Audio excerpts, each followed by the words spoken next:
그러면 첫 번째 연자는 이기용 교수입니다. 이기용 교수는 1985년도에 고려대학교 의과대학을 졸업하시고 그 다음에 94년도에 동대학에서 의학 박사를 취득을 하고 1992년부터 고대 안암병원에서 임상 강사를 하고 96년도에 미국의 소아내분비학회 노스캐롤라이나 대학에서 연수를 하고 그 다음에 고려대학교 의료원에서 중요한 여러 가지 지도자적인 이 역할을 많이 하셨습니다. 그래서 2016년에 고려대학교 안암병원장을 역임을 했고 2017년에 고려대학교 의료원장 및 의무부총장을 역임을 했습니다. 그동안에 쭉 고려대학교 소아과 교실 교수로서 일을 하셨고 특히 이제 전문 분야는 소아내분비학회의 총무이사, 학술이사, 그 다음에 소아내분비학회 회장을 역임하셨고 대한비만학회 회장을 역임하셨습니다. 그래서 경력에서 보다시피 지난 한 30여 년 동안 소아내분비 분야에 많은 업적과 또 임상 경험 또 학회 활동 등을 해서 아마 좋은 강의를 예상하고 있습니다. 오늘 강의를 해주실 내용은 소아 성장과 성장 질환에 대해서 강의를 해주시겠습니다. 네, 부탁을 드리겠습니다. 반갑습니다. 제가 오늘 강의할 제목은 소아 성장과 성장 질환이고요. 요즘 여러분들 다 아시겠지만 소아과 환자가 많이 없습니다. 출산율도 떨어져가지고 애들도 별로 없고 또 코로나 때문에 마스크를 쓰는 바람에 아이들 감염 질환이 굉장히 죽었거든요. 소아 환자를 보기가 힘든데 예외적으로 전후 환자가 많습니다. 뭐냐면 이 코로나하고 관계없이 부모님들이 소아 성장에 대해서 굉장히 관심이 많으셔서 저는 예전과 다름없이 이렇게 환자를 많이 보고 있고요. 그래서 아마 김천 지역에 여러분들도 많은 관심이 있을 거로 생각하고 오늘 보니까 여러분들 많이 이렇게 자리를 내고 주셨는데 젊으신 분들은 나중에 이제 결혼해서 자녀를 낳으실 거고 또 여기 보시면 이모님이나 부모님이나 또 할아버지도 계시고 그래서 자녀분들이 어떻게 하면 잘 키울 수 있을지 그에 대해서 말씀드리도록 하겠습니다. 순서 보시는 대로 정상 성장과 그 다음에 키가 작은 아이 그 다음에 요즘 아주 굉장히 핫한데 너무 빨리 자라는 아이들, 사춘기가 빨라서 성조수증이라고 그러죠. 그거에 대해서 말씀드리고 마지막으로 제가 소아 성장에 대해서 요약을 하도록 하겠습니다.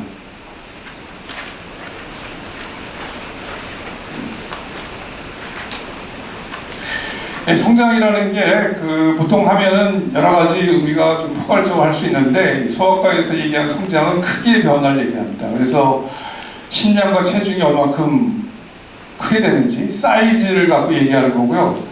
이 대조 발달이라는 개념은 기능을 얘기합니다. 그래서 애가 걷는다든가 또 말을 한다든가 이런 것들을 일컬어 발달이라고 하거든요. 그래서 소아과에서 가장 중요한 개념이 성장과 발달, 크기와 기능의 발달이 되겠습니다. 정상 성장을 위해서는 아시는 대로 상식적으로 건강이 중요하기 때문에 특히나 만성 질환이 있을 때 저희가 잘 안 자라게 되고 또 영양 상태가 굉장히 중요한 요건이 되고요. 정상 성장 단계는 5가지로 이루어지는데 첫 번째는 태아기, 엄마 뱃속에서 자라는 시기죠. 그 다음에 유아기, 출생에서 2살까지 굉장히 빨리 자랍니다. 그래서 저희가 이걸 제1급성 단계라고 얘기하고 1년에 한 10cm 내지 20cm 자라게 되고 이때는 영양 상태가 굉장히 중요한 역할을 하게 되고요.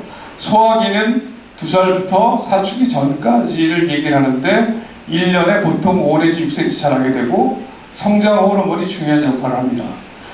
그다음 사춘기가 오게 되면 이게 제2급성 장기로 해가지고 아주 키가 빨리 자라는 시기가 되는데 이때는 성장 호르몬과 더불어서 이 성호르몬이 또 중요한 역할을 하기 때문에 굉장히 빨리 자라는 시기가 되고요. 이제 그 시기가 끝난 다음에 성인기가 되면 성장이 멈추게 되겠죠.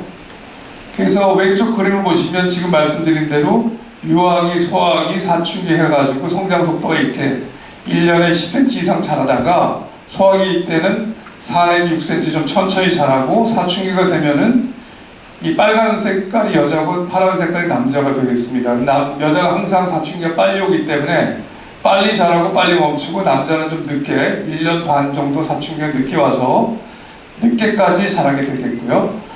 그러니까 성장 곡선을 얘기하는데 이렇게 쭉 자라와서 보면 역시 2살까지 빨리 자라다가 천천히 자라고 다시 사춘기 때 빨리 자라게 되죠. 그래서 지금 현재 우리 한국 남자의 평균 신장은 174cm, 여자는 161cm가 됩니다. 좀 작은가요? 큰가요? 생각보다? 이게 굉장히 전에 비해서 저희가 소아과학회에서 매 10년마다 성장 곡선표를 만드는데 차차 커지고 있습니다. 과거에 비해서.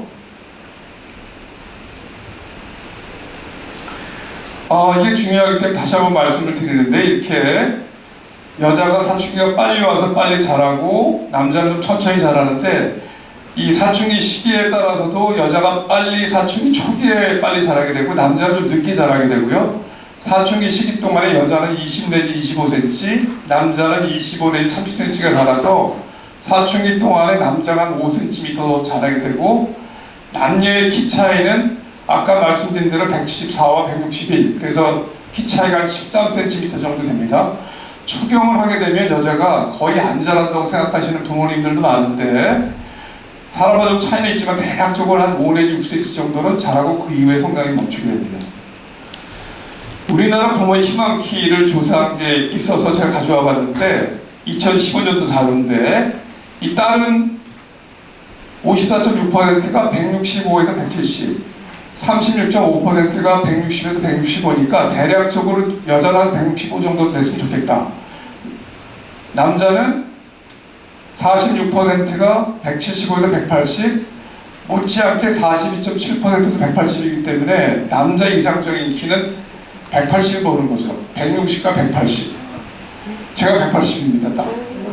예전에 저는 뭐 여기 경영고 원장님도 키가 저하고 비슷하신데 예전에 저희 때는 너무 커가지고 약간 수그리고 다녔어요. 커서 키다리라고. 근데 이 키가 이제 좋은 키가 될 줄은 저도 그때는 잘 몰랐습니다. 그 다음에 이 배우자에 대한 또 조사를 해보니까 이상적인 남편이 118cm 정도 나오고 이상적인 여자는 165, 그래서 거의 비슷한 결과를 보여주고 있고요. 근데 그런 성장이 제대로 되려면 영향을 주는 요인이 여러 가지가 있겠죠. 유전적으로 동서양이 다를 거 아닙니까? 동양 사람이 서양 사람이 크고 또 같은 동양 서양 사람이라 할지라도 북방부에 있는 사람이 큽니다. 그래서 동양도 몽골에 있는 사람이 굉장히 크거든요.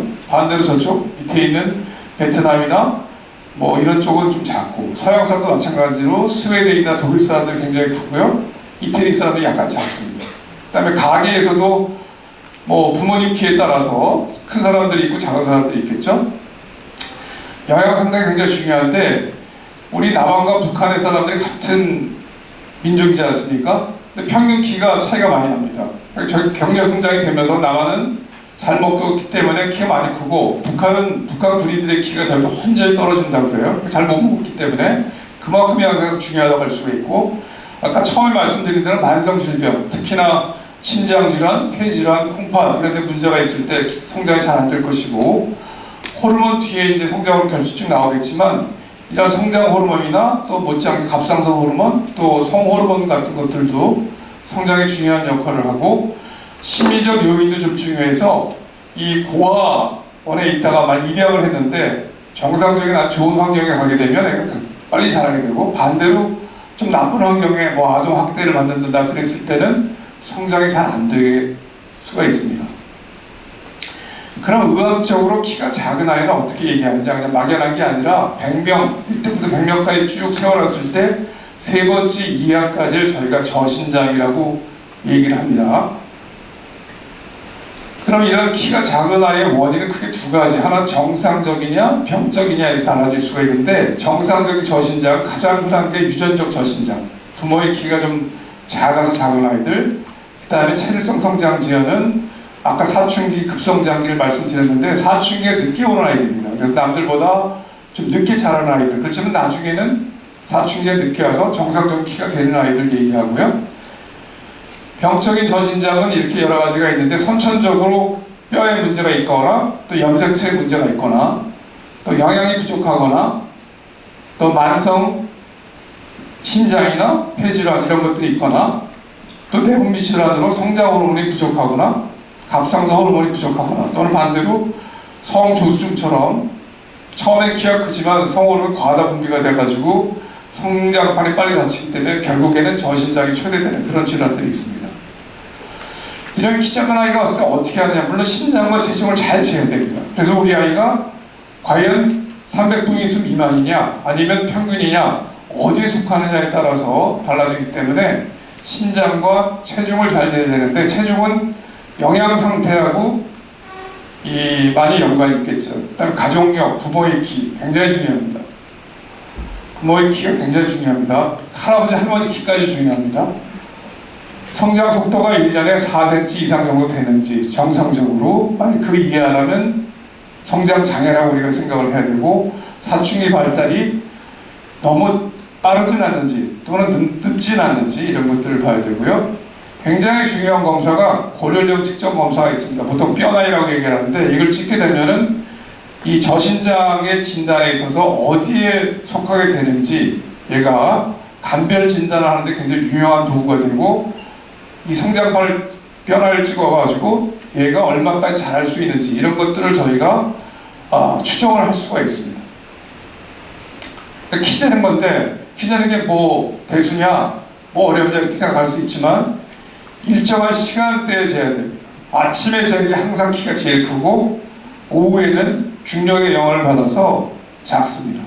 그래서 아침에 일정한 시간대에 재고 정확하게 이렇게 눈과 귀의 상현이 수평이 되게, 턱이 떨어지지 않게 아주 어린애들이 턱을 받쳐가지고 배를 집어넣고 해서 가장 최상의 키를 저희가 측정을 해야 되고 그걸 적어 놓으셔야 됩니다. 그래서 얘가 과연 6개월 동안에 2cm 미만이 자란다. 그럼 1년이면 4cm 미만이 되니까 얘는 문제가 있는 것이죠. 그래서 3개월이나 6개월에 한 번 정도 키를 재서 잘 적어 놓자.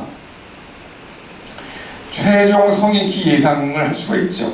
보통 아마 여러분들 인터넷 치면 좀 나올 텐데, 부모 신장 중간치라고 해서 남자는 부모 키의 평균에다가 6.5cm를 더해주고 여자는 6.5cm를 빼줍니다.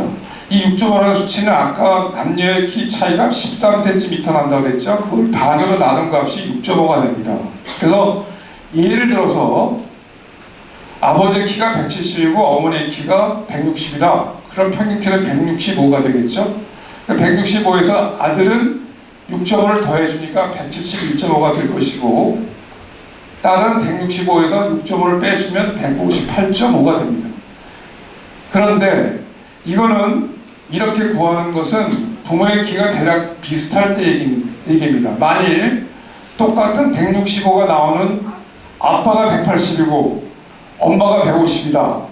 그럼 똑같이 평균값은 165가 나올 겁니다. 그런데 그럴 때는 이렇게 잘 안 되고, 키는 항상 큰 부모를 닮거나 작은 부모를 닮거나 절대로 섞어서 닮지 않습니다. 한쪽 부모를 닮기 때문에 그럴 때는 키 차이가 많이 날 때는 이런 부모 신장 중간치가 오차가 많다라는 얘기고요. 목표 신장 범위에서 이 부모 신장 중간치가 구했을 때 플러스 마이너스 5 정도 되면은 대략 그 안에 거의 다 들어가게 됩니다.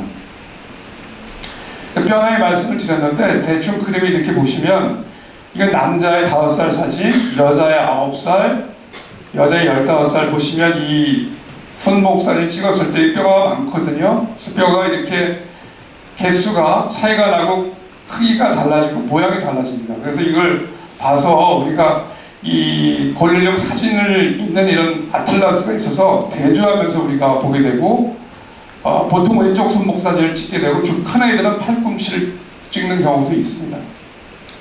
그래서 보통 분들이 성장판하고 성장판이 열렸냐 닫혔냐 이렇게 많이 물어보시는데, 성장판이라는 건 이렇게 긴 뼈에 이 머리뼈와 몸통뼈가 있으면 보이시는 검게 보이는 사이 있죠? 중간에 이게 연골이 돼서 딱딱한 뼈는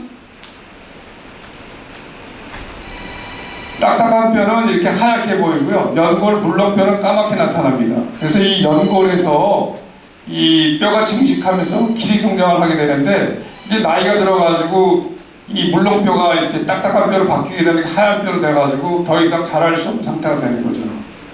그래서 항상 그 성장 호르몬 치료나 성장 치료는 성장판이 열려 있을 때 가능하다, 이렇게 되어 있습니다. 몇 가지만 중요한 질환을 제가 다시 말씀드리면, 병적이지 않고 정상적인 저신장, 가장 흔한 거 가족성 저신장, 유전적으로 작은 건데 부모 또는 조부모까지, 할아버지 할머니, 부모의 키가 괜찮아요? 근데 할머니 키가 너무 작아요. 그러니까 그런 경우에 작아질 수 있는 겁니다. 그래서 성장 속도는 정상이라는 얘기는 뭐냐면, 이렇게 성장 곡선을 보시면 얘가 이렇게 키는 작지만 이렇게 평행하게 이렇게 따라가고 있죠. 그래서 이건 뭐냐면 1년에 한 4cm 정도는 자란다는 얘기입니다. 이럴 때 뼈 나이는 자기 실제 나이하고 별 차이가 없어요. 자기가 49살이면 뼈 나이도 대략적으로 그 근처, 많이 떨어지지 않고.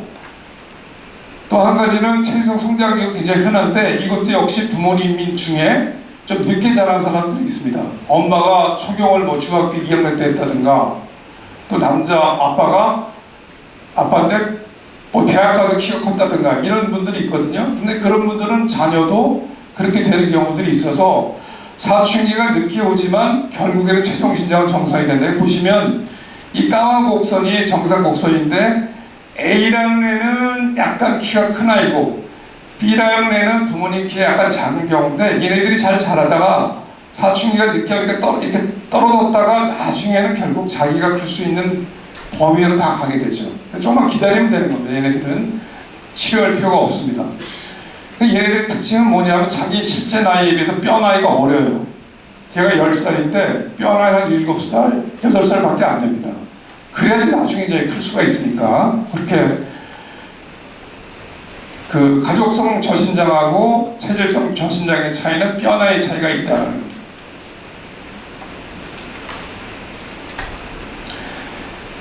지금까지는 이제 정상 변이 저신장 말씀드렸는데, 키가 정말 작은 병적인 저신장을 우리가 알 수 있는 몇 가지 단서가 있는데, 키가 이렇게 많이 작거나 성장 속도가 떨어지거나 자기 나이에 비해서 고령령 저하가 굉장히 심한 아이들, 그 다음에 이렇게 모양이 어떤 선천적으로 어떤 염색 질환이 있다든가 뭐 어떤 기형이 있어서 나타나는 그런 외모가 이상이 있을 때는 우리가 병적인 저신장을 생각할 수가 있고, 그래서 가장 흔한 게 성장호르몬 결핍증입니다. 성장호르몬 결핍증은 키가 이렇게 굉장히 작고요, 성장 속도가 1년에 4cm 미만. 그래서 아까 이 성장 곡선을 보시면 아까 가족성 저신장은 쭉 평행에 따라가는데, 얘는 자라다 이렇게 떨어지죠. 이렇게 떨어지기 때문에 성장 속도가 1년에 4cm 미만이 나오는 거고, 자기 나이에 비해서 뼈 나이 저하가 굉장히 심합니다.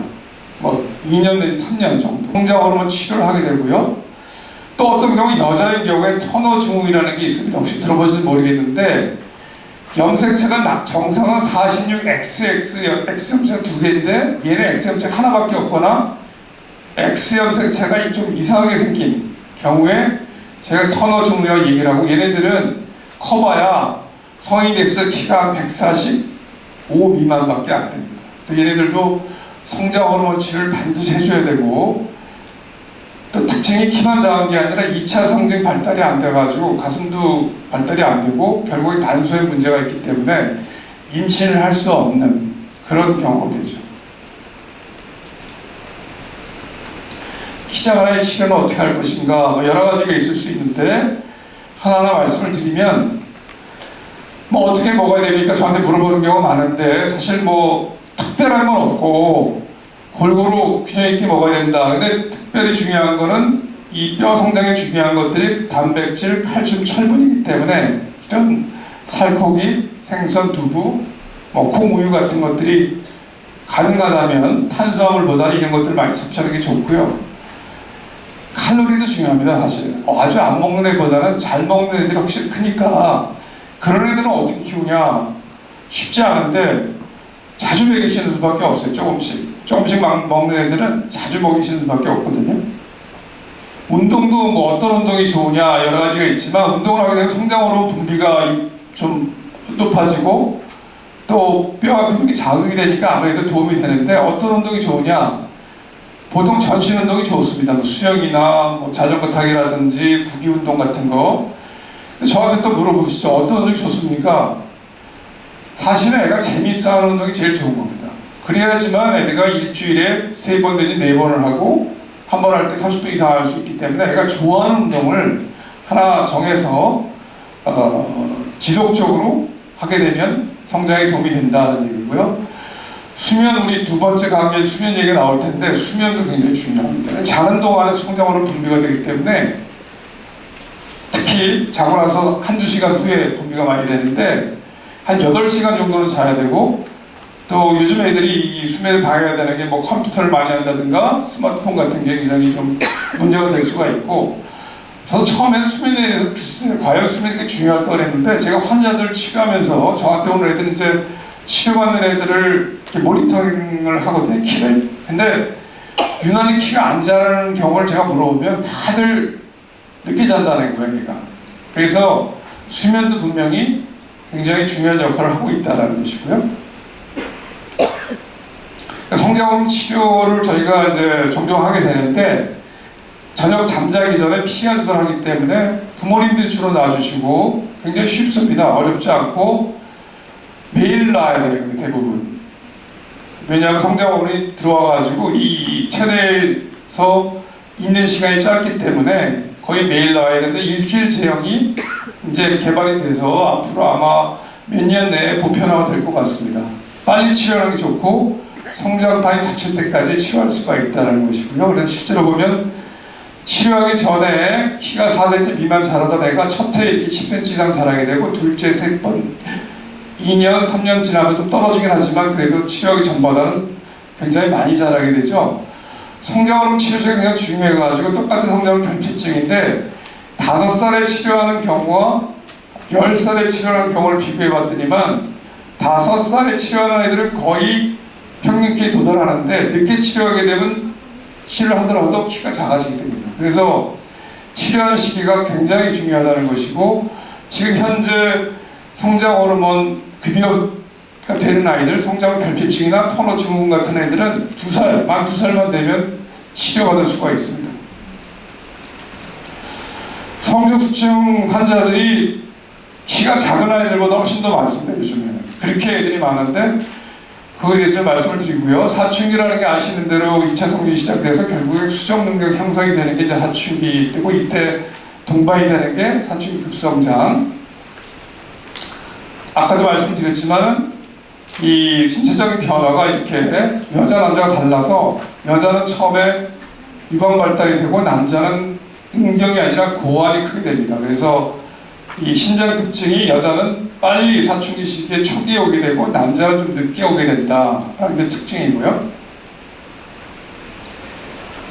우리나라 아이들의 사춘기 시작 연령이 여자는 10살, 남자는 한 11살에서 12살 사이, 한 1년 반 정도 늦습니다. 그런데 이거는 뭐 인종적인 거, 유전적인 성향에 따라서 좀 차이가 보일 수가 있고요.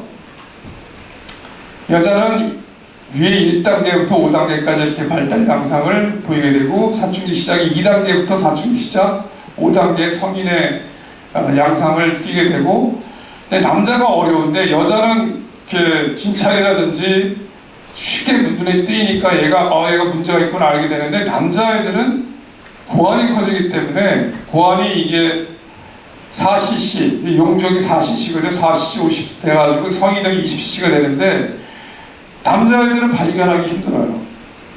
그러니까 성조수증이 워낙 여자가 많기 때문에 좀 낫긴 하지만 남자애들도 가끔 올 수가 있는데 남자애들은 엄마나 아빠가 얘가 고환이 커지는지 잘 모르니까 얘가 갑자기 빨리 크는데 이거 빨리 크는 게 좋다 잘 크네 그렇게 생각하시지만 나중에 알고 보니까 음모도 생기고 그런 애들이 간혹 있습니다. 그래서 남자애들이 발견하기가 쉽지 않다라는 것. 사춘기가 되면 이 생식선에서 고환에서는 남성 호르몬, 난소에서는 여성 호르몬 분비가 되는데 이게 되려면은 시상하부라고 해서 뇌에서부터 발동이 걸려가지고 시상하부에서 호르몬 분비가 되면 뇌하수체에서 성선 자극 호르몬을 분비해서 결국에 성선을 자극한다는 얘기고요. 성조수증의 정의는 여자는 만 8세, 남자는 만 9세 이전에 2차 성징이 시작하면 성조수증이라고 얘기를 합니다. 성조수증의 발생률 증가가 이렇게 해마다 증가하고 있어요. 2013년도에 보시면 6만 7천 명에서 지금 9만 5천 명까지 2017년도 자료인데 계속 늘어나고 있고, 이렇게 늘어나는 이유는 뭐 여러 가지가 있겠지만 제일 많은 거는 애들이 영양상태가 좋아지면 비만할 애가 많이 생기기 때문에 체중 증가가 되면 사춘기가 빨라진다는 것이죠. 그 다음에 환경 호르몬을 다른 말로 내분비 교란 물질이라고 그러는데, 이런 것들도 우리 주로 플라스틱의 젖병이라든지 장난감 이런 데 있는데 이런 것들도 문제가 될 수가 있습니다. 성조수증을 분리하면 진짜냐 가짜냐 이렇게 나눌 수가 있는데, 아까 호르몬 분비 말씀드린 대로 이런 시상하부나 뇌하수체 성선축이 제대로 활성화되면 이거를 진성, 다른 말로 중추성 얘기를 하게 되고, 가장 흔한 거는 원인 잘 모르는 특발성이 제일 많고요.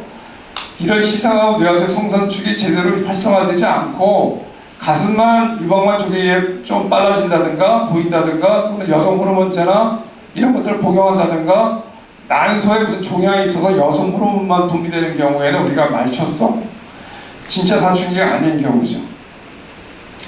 성조수증의 문제는 여자 같은 경우에 초경을 빨리 하게 되니까 만 10살 경우에 따라 그 이전에 초경을 하게 되면 생리를 한다는 거는 배란을 한다는 얘기죠. 배란을 하게 되면 임신됩니다. 그렇기 때문에 문제가 될 수 있고, 여자나 남자나 성장판이 빨리 닫혀가지고 얘가 자랄 수 있는, 유전적으로 자랄 수 있는 키보다 굉장히 작게 되는 경우, 그게 두 가지 문제가 있고, 뭐 심리적으로도 남자인 경우에 갑자기 애가 공격적이 된다든가 반항심이 많아진다든가 그런 문제도 있을 수가 있습니다. 그래서 이게 아주 전형적인데, 여자애인데 만 6살밖에 안 되는데 보시는 대로 굉장히 발달이 많이 돼 있고, 키는 굉장히 커요. 100명 중에서 저 95, 100배수 이쪽에 가 있고, 뼈 나이가 자기 나이보다 3배, 3년 이상, 10살 정도 되는데, 이런 아이들 성장 곡선을 보시면 이 정상 성장 속도가 이렇게 빨간 곡선이 이렇게 돼야 되는데, 파란색 성조수증 환자는 빨리 자라다 키가 큰 것 같지만 결국에 초경을 빨리 해가지고 자기가 자랄 수 있는 키보다 굉장히 작게 되는 경우, 전형적인 성조수증 치료하지 않았을 때 이런 결과를 나타낼 수가 있습니다. 그래서 뼈 나이가 7살, 얘가 7살 사진과 9살 사진인데 7살짜리 여자애가 이런 사진이 아니라 이런 사진을 보였다 그러면, 아, 얘는 뼈 나이가 2년 이상 빠르구나, 얘는 성조수증 가능성이 있겠다, 이렇게 생각할 수가 있는 것이죠. 성조수증은 어떤 아이들이 의심되느냐? 빠른 사춘기 2차 성징 발현, 만 8살 여자는, 만 9살 남자는 또래보다 너무 커요. 키가, 부모님 키는 정상이에요. 아빠 키는 170, 엄마 키는 158 정도 되는데 얘 키가 많이 크다. 그 한번 의심을 해보셔야 돼요. 사춘기가 빠른 건 아닌가. 머리 냄새, 체취 같은 것도 난다고 부모님들이 많이 데려오시거든요. 그런 애들도 이제 사춘기 시작을 알리는 그런 징후가 되고, 사춘기 행동 변화, 뭐 갑자기 예민해진다든가 말을 안 듣고 뭐 그런 아이들도 있습니다.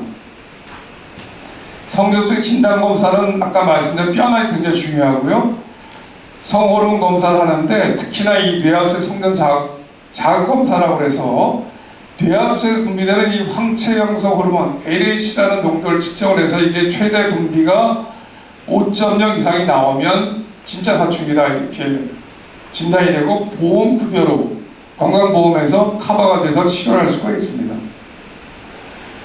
경우에 따라서 다 찍는 건 아닌데 뇌 MR을 찍는 경우가 있어요. 진성성조수증이 진단됐을 때 원인을 알기 위해서, 특발성이 가장 많지만 뇌에 어떤 병변이 있는지 알기 위해서 남자는 반드시 찍어야 되고, 남자는 성조수증이 드문데 왔을 때는 뇌병변이 있을 가능성이 많기 때문에 찍어야 되고, 여자애들은 다 찍을 필요 없는데 아주 빠른 아이들, 사춘기 시작이 뭐 7살 이전에 왔다든가 이런 아이들은 지금 찍는 경우가 있고, 경우에 따라서는 난소에 또 초음파 검사를 해가지고 낭조 같은 게 있는지, 또 이 자궁 같은 거 검사해서 자궁은 제대로 커져 있는지 이런 검사하는 경우가 있습니다.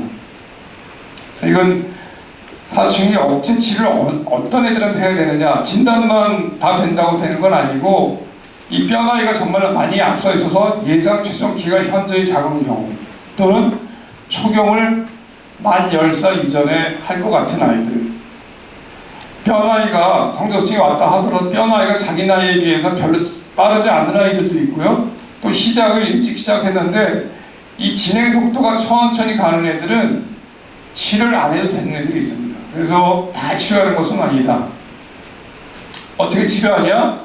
이 GLRH 아고니스트라는 주사가 있어서 이 주사를 맞게 되면 이 성선 자극 호르몬을 억제해가지고 성호르몬이 억제돼가지고 치료할 수가 있고요. 이건 81년도부터 했으니까 거의 뭐 한 40년 됐군요. 보통은 한 달에 한 번 맞는데 요새는 3개월에 한 번 맞는 주사 나와가지고 조금 더 편리해졌습니다.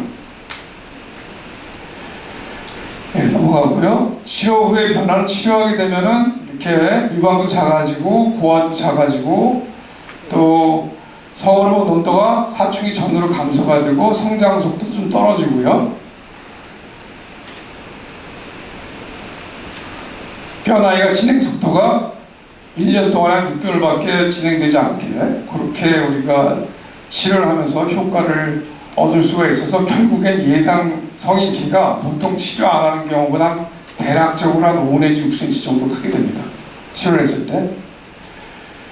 그래서 이게 보면은 아까 보여드렸는데 얘는 성장곡선에서 제대로 치료를 해야 됐는데 초경을 요때 했죠. 근데 만약 얘를 치료 안 했으면은 지금 4살에 치료를 한 아이인데 치료 안 했을 때 초경을 한 9살쯤에 해가지고 키가 이렇게 작을 수가 있다는 겁니다. 빨간 색깔이 이제 치료 안 했을 때 성장곡선이고,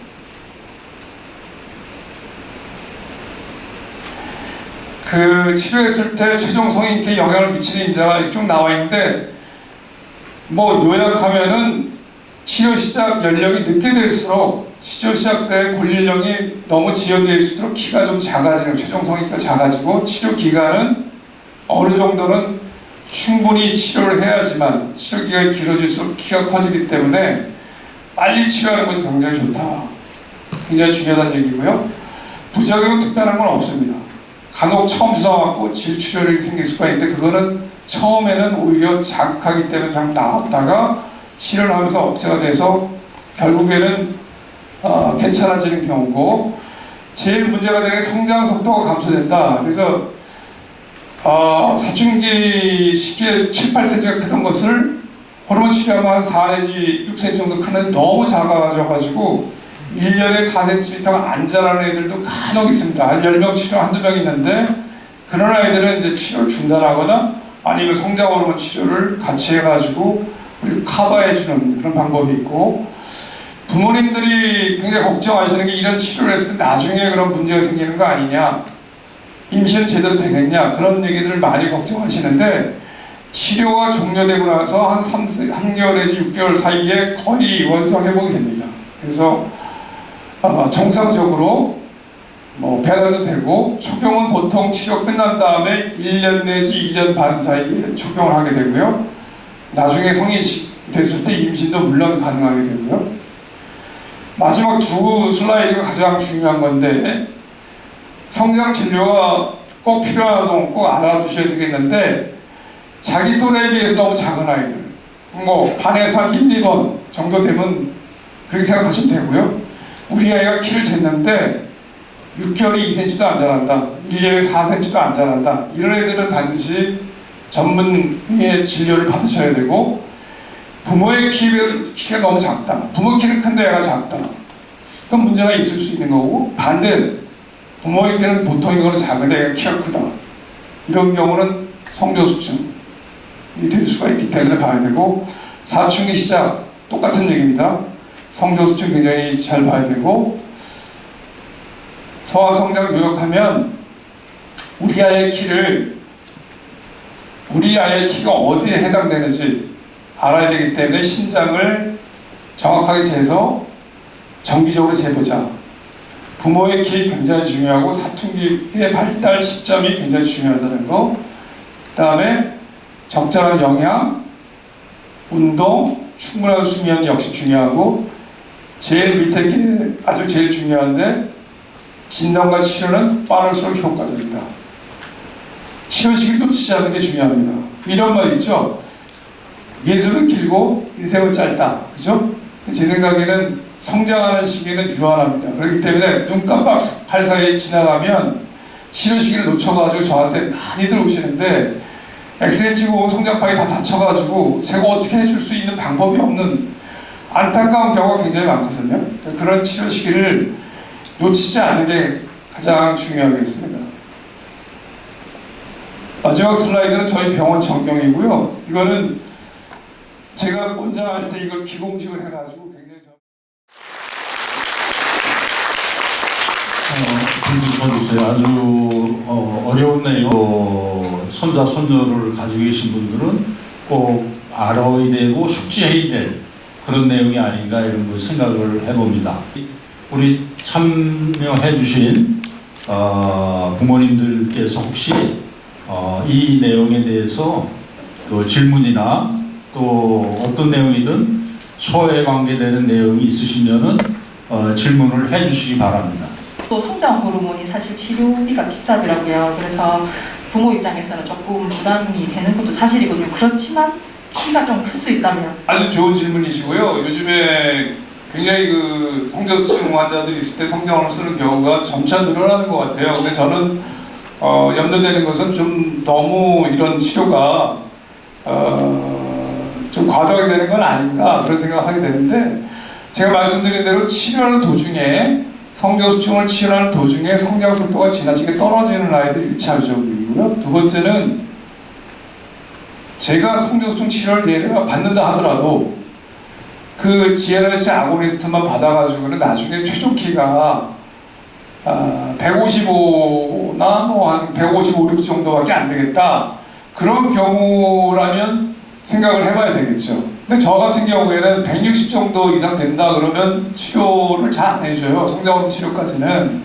근데 경우에 따라서는 치료 시기가 그래서 중요하다는 얘기인데, 병원에 왔을 때 이미 사춘기 시작이 많이 과도하게 되고 변화가 너무 빨라요. 그러면 이 성저수증 치료제를 한다 하더라도 성저수증 치료제가요, 뼈 나이가 만 12살 정도, 거의 만 11살, 여자 같은 경우에 만 11살은 별로 효과가 없어요.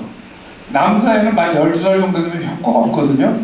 근데 늦게 오면 늦게 올수록 치료를 한다 하더라도 예후가 좋지 않죠. 그래서 키를 크게 해주는 그 수술도 좀 허국을 했었는데, 그거에 대한 거는 소아과 전문의 입장에서 그러니까 키가 작은 환자들이 수술하면은 어느 정도 키가 커질 수 있다, 아니면 커지게 해줄 수 있다 하는 그 효용성은 있습니까? 그 뼈를 이렇게 약간 절단해가지고 그거를 이렇게 뭐 이렇게 쉽게 말씀드리면 나사 같은 걸 박아가지고 돌려줘서 조금씩 크게 해주는 거거든요. 근데 그거는 정말 그 제가 오늘 말씀 안 드렸지만 뼈 자체에 문제가 있는 사람들 있죠. 외소증, 그래서 연골 무형성증이나 이렇게 키가 정말 작은 그 분들한테 적용하는 수술이고, 일반 사람들한테까지는 그런 수술을 잘 안 하죠. 워낙 좀 힘든 치료죠. 그 받을 때는 거의 정상적인 활동을 못 하니까.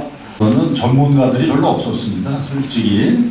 그래서 아마 초창기부터 이렇게 소아 내분비에 관심을 가지시고, 또 이렇게 조숙증이라든지 또는 지연증이라든지 이런 거를 많이 연구하시고 경험하신 이런 내용을 잘 설명해 주셔서 다시 한번 감사의 말씀을 드립니다. 수고하셨습니다.